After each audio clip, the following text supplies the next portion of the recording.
नमस्कार, मैं डॉक्टर विजय शुक्ल।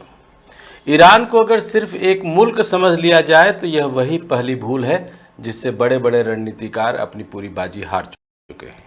यह कोई पारंपरिक राष्ट्र राज्य नहीं, बल्कि परतों में बुना हुआ एक स्ट्रैटेजिक इकोसिस्टम है, जहां युद्ध कोई घटना नहीं बल्कि एक सतत अवस्था है, जहां सेना सिर्फ यूनिफॉर्म में नहीं बल्कि समाज की नसों में बहती है, और जहां निर्णय सिर्फ सरकार नहीं बल्कि एक विचारधारा लेती है। डोनाल्ड ट्रंप जैसे नेता, जिन्होंने दुनिया को सौदों और दबाव की भाषा में पढ़ा, इस जटिलता को देर से समझ पाए, और जब तक समझ पाए तब तक मोर्चे बदल चुके थे, समीकरण पलट चुके थे, और मैदान में खड़े अमेरिका के साथ खड़े हाथ धीरे धीरे फिसल चुके थे। इस पूरे परिदृश्य की धुरी एक ऐसे दावे से घूमी जिसने धुएं और धुंध के बीच सच और संकेत दोनों को साथ खड़ा कर दिया। इजराइल की ओर से यह कहा गया कि ईरान के सुरक्षा ढांचे के शीर्ष पर बैठे लारिजानी को निष्प्रभावी कर दिया गया है। यह दावा जितना तेजी से वैश्विक मीडिया के गलियारों में दौड़ा, उतनी ही शांति से तेहरान ने उसे अनकन्फर्म्ड की श्रेणी में रहने दिया। यही वह बारीक रेखा है जहां से इंफॉर्मेशन डोमेन का खेल शुरू होता है, जहां हर सूचना एक गोला बारूद है, हर चुप्पी एक संदेश है, और हर लीक एक रणनीतिक चाल। इस युद्ध में गोलियों से पहले कथाएं चलती हैं और कथाओं से पहले इरादे। ट्रंप की भूमिका इस पूरे खेल में एक ऐसे कमांडर की तरह दिखती है जो हर आदेश के बाद डिसएंगेज का रास्ता खुला रखता है। बयान आते हैं कड़े, तीखे, निर्णायक, और फिर उसी तेजी से उनमें कैलिब्रेटेड बैक ऑफ दिखाई देता है। यह दोलन सिर्फ शैली नहीं बल्कि एक गहरी दुविधा का लक्षण है। युद्ध में क्लैरिटी ऑफ इंटेंट सबसे बड़ा हथियार होती है, और जब इरादा ही धुंधला हो तो सबसे आधुनिक बेड़े भी दिशा खो देते हैं। सहयोगी देशों के लिए यह संकेत पर्याप्त था कि इस अभियान में प्रवेश का मतलब है एक ऐसे थिएटर में उतरना जहां स्क्रिप्ट हर घंटे बदल सकती है। इसलिए इस बार अटलांटिक के उस पार बैठे साझेदारों ने कंट्रोल्ड डिस्टेंस चुना। जर्मनी, कनाडा, ब्रिटेन और फ्रांस, ये वे नाम हैं जो हर बड़े अमेरिकी ऑपरेशन में फोर्स मल्टीप्लायर बनकर उभरे थे। लेकिन इस बार उनके जहाज पानी में उतरे जरूर, पर काइनेटिक एंगेजमेंट के लिए नहीं। वे निगरानी, एस्कॉर्ट और अपने अपने हितों की परिधि तक सीमित रहे। यह किसी औपचारिक असहमति से ज़्यादा गहरी बात है। यह ट्रस्ट डेफिसिट का वह स्तर है जहां सहयोगी खुलकर ना नहीं कह पाते और हाँ भी नहीं करते। युद्ध की भाषा में इसे पॉलिटिकल कूलिंग ऑफ सपोर्ट कहा जाता है, धीमे तापमान पर दिया गया संकेत जो अक्सर सबसे साफ होता है। खाड़ी के राजघरानों ने इससे भी अधिक परिष्कृत मुद्रा अपनाई, साइलेंट अलाइनमेंट। वे जानते हैं कि ईरान के साथ खुला टकराव किसी एक फ्रंट तक सीमित नहीं रहेगा, वह तेल की नसों से लेकर शहरों की सड़कों तक फैल जाएगा।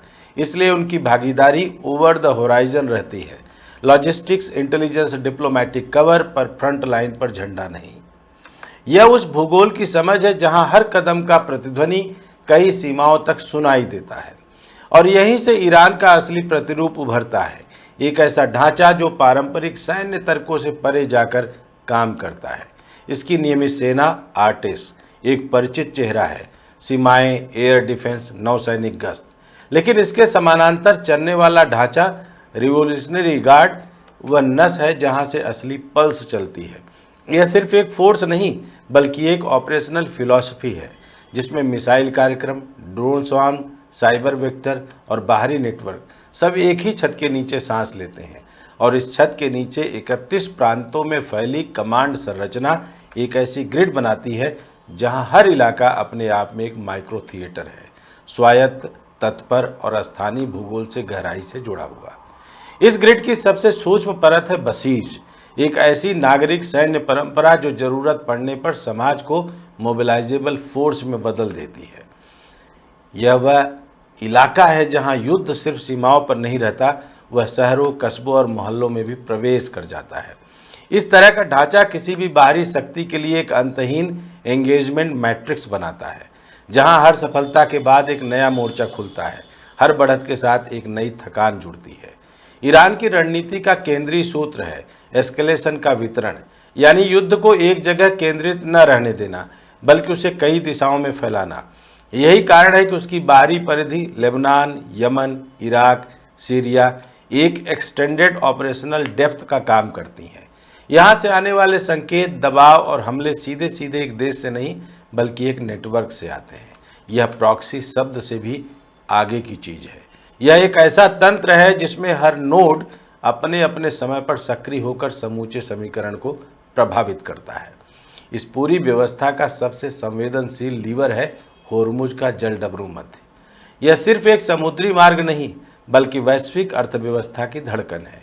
यहाँ किसी भी प्रकार की बाधा एक सिस्टम वाइड शॉक पैदा कर सकती है। ईरान इस लीवर को डिटरेंस की तरह इस्तेमाल करता है, एक ऐसा संकेत जो बिना इस्तेमाल के भी असर डालता है।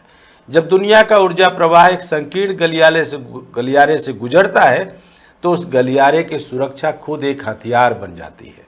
अमेरिका की पारंपरिक शक्ति, तेज निर्णायक तकनीकी ऐसे वितरित युद्ध में अपना पूरा असर नहीं दिखा पाती। वह एक स्पष्ट लक्ष्य, एक स्पष्ट कमांड स्ट्रक्चर और एक स्पष्ट अर्थ की तलाश करता है। लेकिन यहाँ लक्ष्य बहुवचन में है, कमांड विकेंद्रीकृत है और अंत एक चलती हुई रेखा की तरह है। यह वही जगह है जहाँ शॉर्ट वार डॉक्ट्रिन एक लॉन्ग वार रियलिटी से टकराती है और इस टकराव में सबसे पहले थकान आती है, संसाधनों में नहीं बल्कि मनोबल और राजनीतिक इच्छा शक्ति में। ट्रंप की दुविधा इसी टकराव का प्रतिफल है। आगे बढ़ना मतलब एक ऐसे संघर्ष में प्रवेश करना जिसकी समय सीमा अनिश्चित है और लागत बढ़ती हुई। पीछे हटना मतलब एक ऐसे नैरेटिव को जन्म देना जिसमें डिटरेंस कमजोर दिखता है और बीच का रास्ता लगातार बयान, सीमित कार्रवाई और नियंत्रित दूरी। यह सबसे अस्थिर संतुलन है जो लंबे समय तक टिकता नहीं। यही कारण है कि हर घोषणा के बाद एक रिकैलिब्रेशन दिखाई देता है, हर आक्रामकता के बाद एक डिसएंगेजमेंट विंडो खुली रहती है। इस बीच वैश्विक परिदृश्य में चुपचाप अपनी जगह बदल रहा चीन इस पूरे परिदृश्य को एक ओपनिंग की तरह देखता है जहां वह खुद को एक स्थिर पूर्वानुमेय शक्ति के रूप में प्रस्तुत कर सकता है। रूस अपनी शैली में इस समीकरण का लाभ उठाता है जहां प्रत्यक्ष भागीदारी कम पर प्रभाव अधिक होता है। यह वह समय है जब शक्ति का केंद्र एक से अधिक दिशाओं में खींच रहा है और किसी एक धुरी का वर्चस्व अपने आप में प्रश्न बनता जा रहा है। भारत जैसे देशों के लिए यह परिदृश्य एक सूक्ष्म संतुलन की मांग करता है। ऊर्जा की निर्भरता, प्रवासी हित, क्षेत्रीय स्थिरता, इन सब के बीच एक ऐसी कूटनीति की जरूरत है जो ओपन चॉइस के बजाय मल्टीपल ऑप्शंस पर चलती हो। यही कारण है कि बयान मापे हुए होते हैं, कदम संतुलित और संकेत दोहरे अर्थों में पढ़े जाने योग्य। यह कोई निष्क्रियता नहीं बल्कि एक सक्रिय संतुलन है जहां हर शब्द और हर मौन दोनों का वजन होता है। अब युद्ध रैखिक नहीं है, वे परतदार है, वितरित है और समय के साथ अपने रूप बदल रहा है। ईरान ने इस नई प्रकृति को जल्दी समझा और अपने ढांचे को उसी अनुरूप ढाला। अमेरिका अभी भी अपनी पारंपरिक ताकत के भरोसे इस नए परिदृश्य को पढ़ने की कोशिश कर रहा है और ट्रंप इस संक्रमण के बीच खड़े एक ऐसे चेहरे के रूप में उभरते हैं जो हर मोर्चे पर नियंत्रण रखना चाहता है पर हर मोर्चा अपने आप में स्वतंत्र हो चुका है। आखिरकार यह सवाल नहीं रह जाता कि कौन ज़्यादा ताकतवर है, सवाल यह बन जाता है कि कौन इस खेल के नियमों को बेहतर समझता है। ईरान ने नियमों को बदल दिया है, युद्ध को एक जगह से कई जगहों पर, एक समय से कई समयों पर और एक सेना से कई तंत्रों में बांट दिया है। अमेरिका अभी भी उस एक निर्णायक क्षण की तलाश में है जहां वह अपनी पूरी ताकत के साथ उतरकर खेल खत्म कर सके। लेकिन यहाँ खेल खत्म नहीं होता, यह फैलता है, लंबा होता है और अंत में उसी को थकाता है जो जल्दी जीतना चाहता है। शायद यही वजह है कि जहां ट्रंप को यह एहसास होता है कि ईरान कोई लक्ष्य नहीं, एक प्रक्रिया है, कोई मोर्चा नहीं, एक जाल है और कोई युद्ध नहीं, एक अवस्था है। इस अवस्था में प्रवेश करना आसान है, निकलना कठिन। और जब तक यह समझ पूरी तरह बैठती है तब तक मैदान पर खामोशी बढ़ चुकी होती है, सहयोगी दूरी बना चुके होते हैं और घोषणा के बाद एक अनकहा विराम जुड़ चुका होता है। एक ऐसा विराम जो बताता है कि इस बार युद्ध सिर्फ हथियारों से नहीं बल्कि समझ से जीता जाएगा।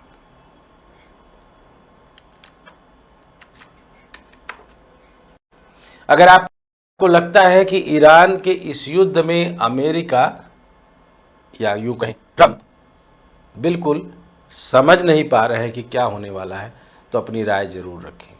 या यूं कहें कि जो अमेरिका के ऊपर भरोसा बना था अब वो भरोसा डिग गया है, जिससे उनके साथी भाग रहे हैं। और कोई उनके साथ खड़े होने को तैयार नहीं है। या तीसरी भाषा में कहें कि सबसे बड़ी मजबूरी है गाड़ी चलाए रखना। बिना ईंधन, बिना तेल गाड़ी चलेगी कैसे, चूल्हा जलेगा कैसे? यह सवाल सबके लिए बिल्कुल सीधा और सटीक है, हमारे लिए भी, आपके लिए भी और दुनिया के बाकी उन देशों के लिए भी जिनको होर्मुज स्ट्रेट से निकलकर अपने घर तक जाना है। जय हिंद, जय भारत, वंदे मातरम।